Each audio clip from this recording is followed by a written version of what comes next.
I just ran my first marathon in February 2026 as a mom of 2 toddlers, and here's everything I'm doing differently for my next marathon. Hi, if you're new here, my name's Madison. I am 31 years old. I am a mom of 2 toddlers, a 5-year-old and a 3-year-old, and I am currently training for my second marathon. In February 2026, I ran my first marathon, the Surf City Marathon in Huntington Beach, California. It was such a great experience. I feel like I learned so much from my first race and from the training that now I feel really confident in going into my next race, and there are 10 major things that I am doing differently this time. Number 1, I am not skipping runs. So during my first race, especially as a mom, I felt like I had lots of times that I would either just not have time for a run, or maybe it was a tempo run or things like that that I just didn't have time for, and I ended up just skipping runs altogether instead of finding an alternative or something else to do. And sometimes I wouldn't even, cross train during that time or do a different workout. I would just skip working out altogether that day. For my first marathon, I did a Runna training program. Absolutely loved Runna. I'm not sponsored or anything like that, but I absolutely loved using Runna and will most likely use it again for this race. But I had planned like 300 miles that I was supposed to do. That was how much my plan was, and I ended up only doing like 150 of those training miles. The reason this matters is really the mileage on your feet is so incredibly important. So even if the runs end up being stroller runs or slower than you wanted or whatever, I still think that beats skipping the run altogether, because for me, I really felt myself break down around mile 17, which is important to know because that's the longest I had ever run during training. So, and I've heard other runners confirm that like the longest they ever did, that's kind of where their like bonking point is around that mileage. So for me, like 17 miles is about where I felt like I could not possibly go anymore. And so already I know going into this that like my next run, this next race is probably going to be easier just because I've done a marathon and know what to expect. But I still think that gives me a lot of like prep to know I really should try to train like those longer mileage runs. I had runs scheduled that were supposed to be like 20 miles, 22 miles toward the end, and I just never got to that. The longest I ever did was 17, and I had some stopping and things like that. I still think that totally beats not doing it at all, but just that's something I'm trying to do differently this time, is make sure that I actually get all of those runs in. But those little runs matter too. So the tempo runs, the easy 5, the easy 6 milers, like those all matter. They just take time. So like a 6-mile run for me is going to take about an hour. So sometimes it was just like I just didn't have the time for it or whatever. So this time I'm really trying to like not make excuses and just make sure that like no matter what, the mileage happens. So number 2 is I'm really focusing on heart rate training and staying in zone 2 during my easy runs. During my marathon, that's something I like did not even like think about. I never even paid attention. I didn't know what my zones were. I knew nothing. I had an Apple Watch, but again, I didn't know very much about heart rate training at all. And afterward, when I was looking at my heart rate and learning a little bit more about it and looking at like my stats afterward, I was in zone 3 for like 12 straight miles, which would have been fine if I had like trained a little bit better in like my training plan and had been paying more attention to heart rate, but I really hadn't. So I think that's why I didn't realize that my heart rate was so high, and I just thought like, yep, this is fine. I should be able to keep this up. I feel okay. Whereas if I had been paying closer attention and knowing I was in zone 3, I would have slowed it back down, and I probably could have had a better time because I pretty much bonked out at 17 and ended up doing like 17-minute miles for some of those miles. And that obviously like totally wrecked my time. It would have been way better for me to have gone slower in the beginning than to burn myself out and have a miserable back half of the race. Number 3 is a really silly one, but I am not going to use Runna to track the race on race day.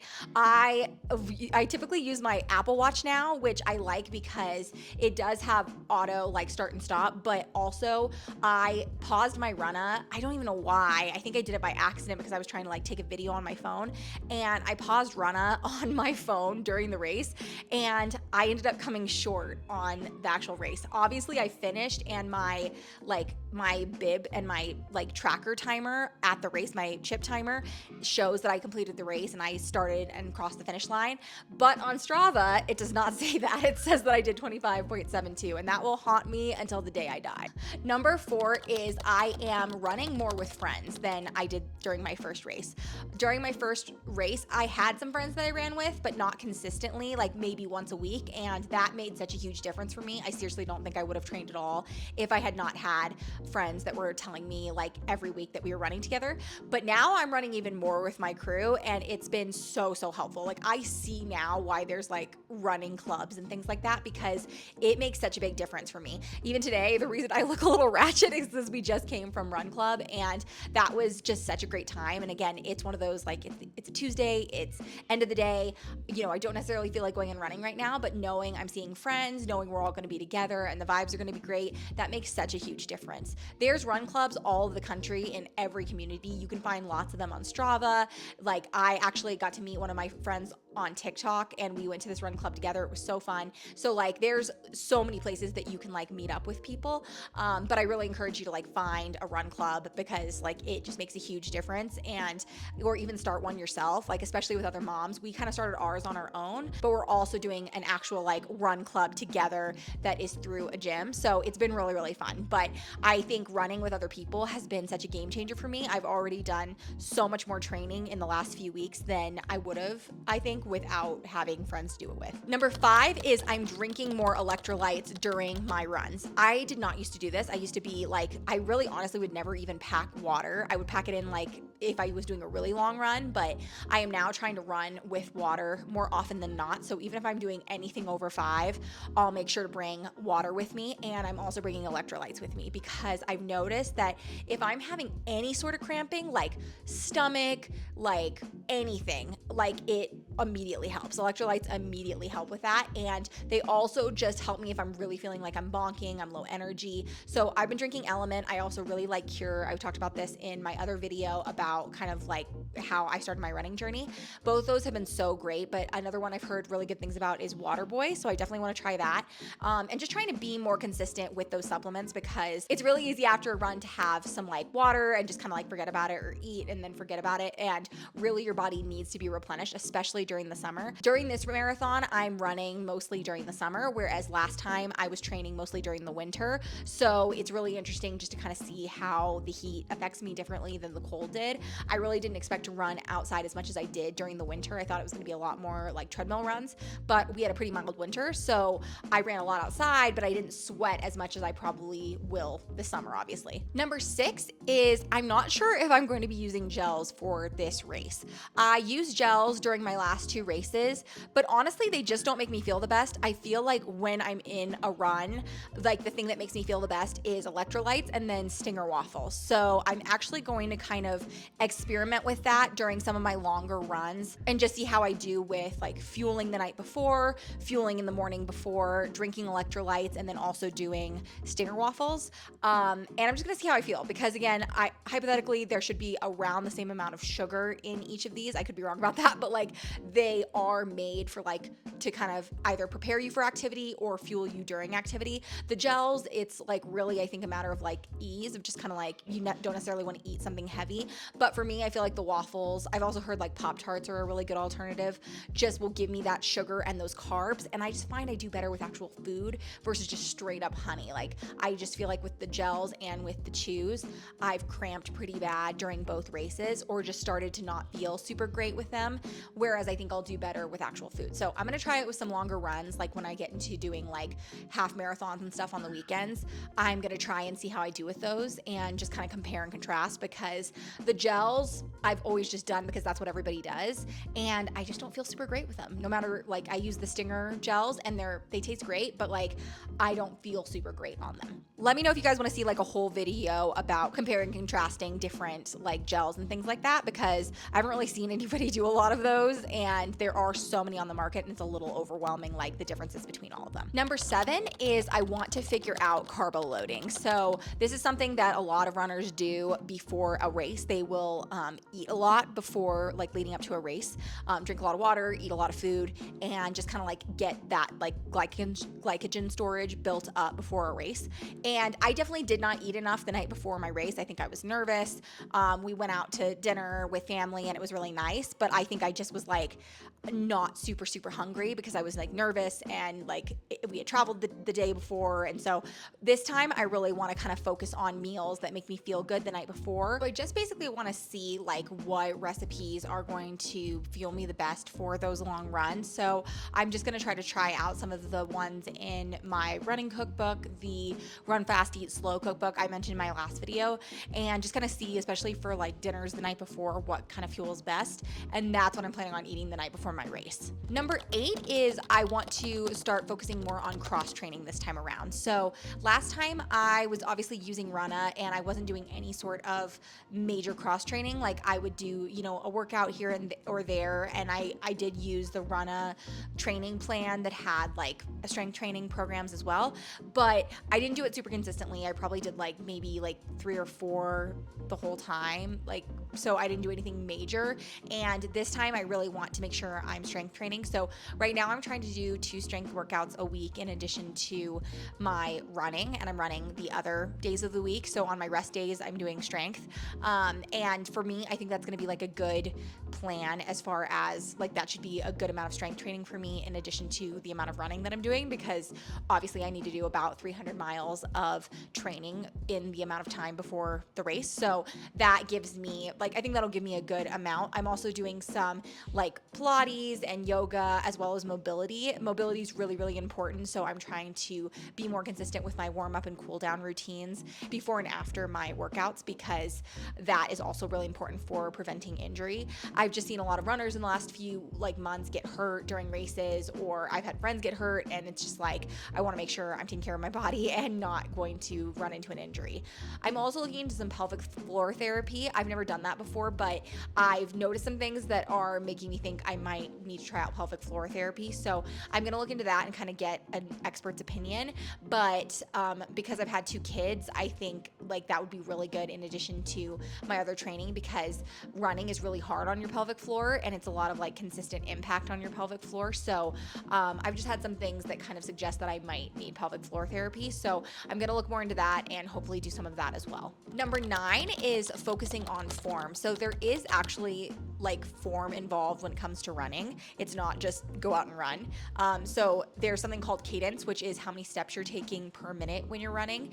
And you should have a pretty high cadence for the most part. It kind of depends on like your height, but you should have a high cadence for the most part when you're training in particular, because it's less impact on your joints and you're like taking smaller steps. It also helps kind of control your pace so that you're not going too fast. So there is like kind of a method to cadence, and so I'm kind of wanting to learn more about that and just kind of, you know, dive into the form aspect of that a little bit more. There's also things on even like how you're stepping and how you're like lifting your legs when you're running. You should be like engaging and like lifting your legs when you're running, not just like falling forward necessarily. And again, those are things that help prevent injury long term.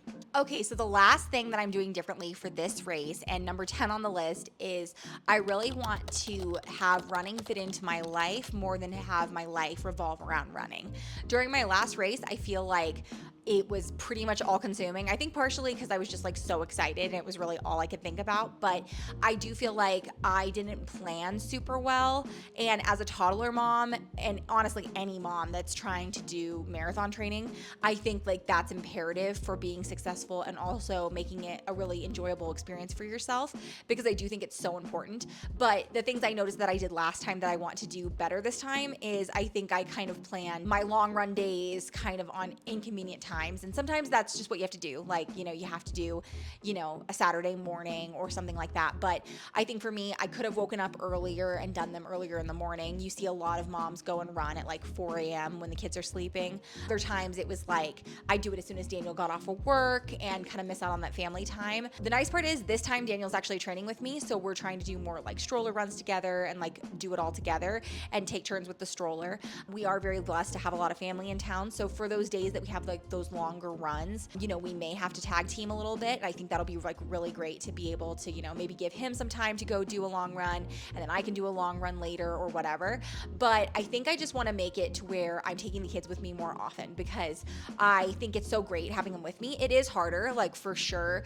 But the thing is I really do feel like the most important thing is having the mileage on your feet. So it really doesn't matter if my pace is slower or if I have to walk more or anything like that. For me, it's more about like actually running and making sure I get those miles in. So it doesn't really matter if I have the kids with me or not to make sure it gets done. So I think when it comes to that, I'm going to be just more consistent about just, making it part of our daily routine. So whether it's having, consistent times that I'm going with my friends and we all bring our kids and we all do it together, or it's, going as soon as Daniel's off work and we all go together, or doing it first thing in the morning when the kids wake up and doing it before it gets hot, whatever we need to do, just like making that more part of our rhythm versus it feeling like, okay, I've got to get everything done so that I can run this afternoon, or I've got to, I'm going to be late to this thing because I have to run, or I'm going to like not run until way later because I have this other thing. I just felt like last time it felt very like, where does the run fit in versus it being like, oh, we do this and then we go run, and having like, the kids just come along for it. And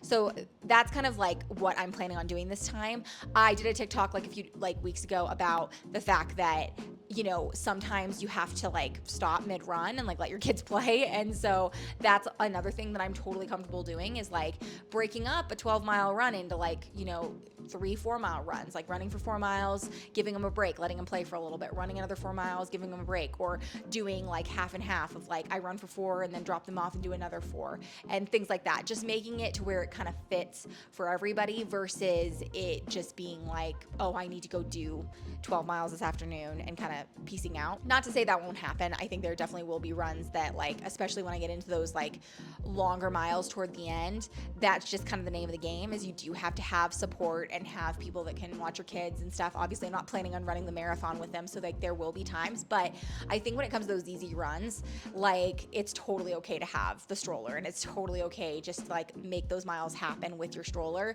And I ran a ton of miles during my last training block of the Surf City Marathon with the kids. Like I ran so many miles with the stroller and had the stroller more often than not. So I think this time it's just going to be more part of the routine, and so that I can still get all of my training in, it's just going to be more with the stroller. I think last time I cut a lot because I didn't want to take the stroller.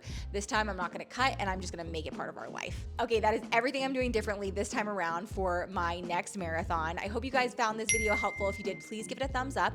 And if you are somebody who is starting your running journey, I hope that you find this channel helpful. I make running vlogs where I kind of take you through my day in the life as a mom and how I incorporate marathon training into that. I also do homeschooling, and I'm just like a work from home normal mom, so I just kind of take you through how I make it work as a toddler mom.